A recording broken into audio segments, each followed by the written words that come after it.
ولی همونطوری که خداوند وعده داده است والعاقبت للمتقین، عاقبت از آن متقین هست.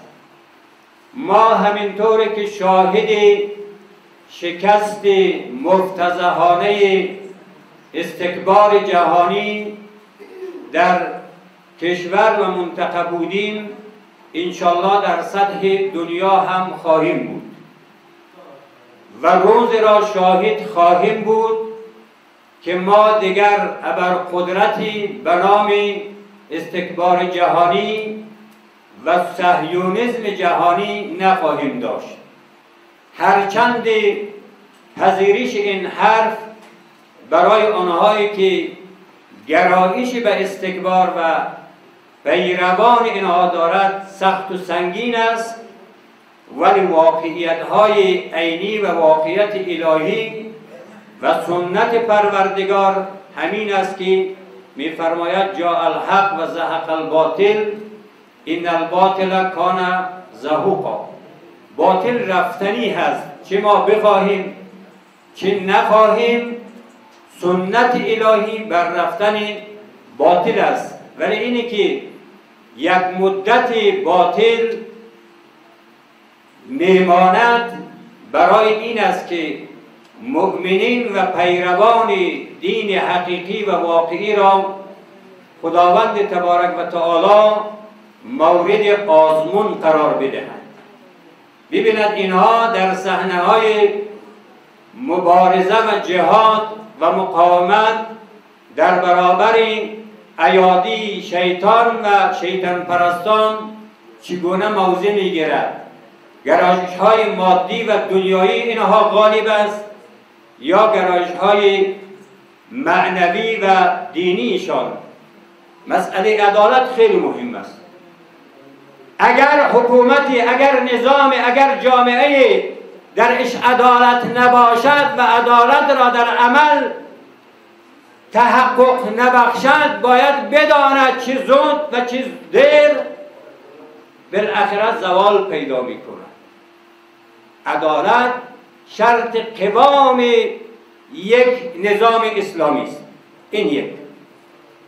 مسئله دومی که مولا امیرالمؤمنین علی علیه السلام بیان می کند، می فرماید یکی از عوامل قوام یک نظام این است که امانتداری و تخصص کاری در اون نظام باید مراعات بشود.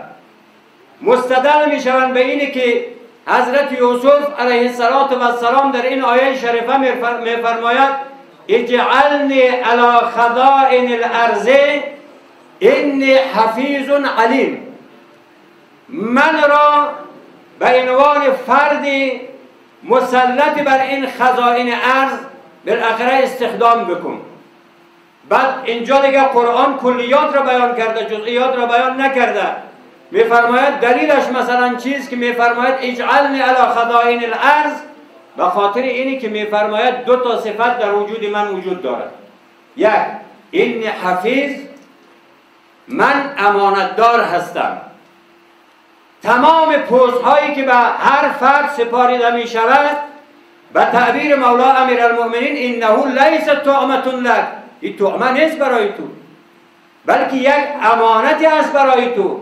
اینجا هم قرآن می فرماید حفیظ، انسان باید در پست ها استخدام شود، در مقام ها باید گماریده شود که اینها انسان های امین باشد، انسان های امانتدار باشد، به مال بیت المال خیانت نکند، به جغرافیا و کشور و دین و آموزه های دینی خیانت نکند. ما امروز آمار باسوادان ما خیلی کم است. آمار تحصیل یافتگان ما به اون شکلی که باید باشد نیست. آمار حوزوی های ما خیلی محدود است. ما خیلی جوانان محدود داریم که اینها در حوزات علمیه درس میخوانند و فعلا در عرصه ارائه خدمات دینی و مذهبی و مکتبی در صحنه هستند. اگر یک کشوری از نظر تحصیلات چه ابتدایی چه متوسطه چه عالیه محروم باشد، قطعا اون کشور و اون جامعه و اون مردم استعداد برده شدن را دارند، استعداد اشغال شدن را دارند. طی دهه‌ها و صده‌های مختلف اگر ما در معرض تهاجم قرار گرفتیم، در معرض اشغال قرار گرفتیم و حتی مردمان از داخل افغانستان با دشمن همکاری کردن و کمک کردن، ناشی از این است که آمار باسوادان جامعه ضعیف بود، آمار تحصیل یافتگان جامعه ضعیف بود و ما این آسیب را تا هنوز متحمل شدیم. عامل مهم دیگر که در این راستا خیلی اهمیت دارد بحث بالا بودن معرفت دینی است. مردم افغانستان مردم مسلمانند، اما این مردم مسلمان چه مقدار از معارف دین آگاهی درست دارند؟ من نمیگویم که مردم افغانستان مسلمان نیستند، خیر مسلمان هستند. نمیگویم که کامل از معرفت دینی چیزی ندارند، نه خیر، یک چنین چیزی هم نیست. معرفت دینی هم وجود دارد، اما این معرفت دینی در چه سطحی است؟ قطعاً بالاخره سطح پایین است. اگر در افغانستان تمام مردم ما از سطح بالای دین بهره می‌بردند، از سطح بالای معرفت دینی بهره می‌بردند، ما امروز با مشکلات اشغال و با مشکلات دخالت بیگانگان و معضلات اجتماعی داخلی و ملی و بین‌المللی به هر حال گرفتار نمی‌شدیم.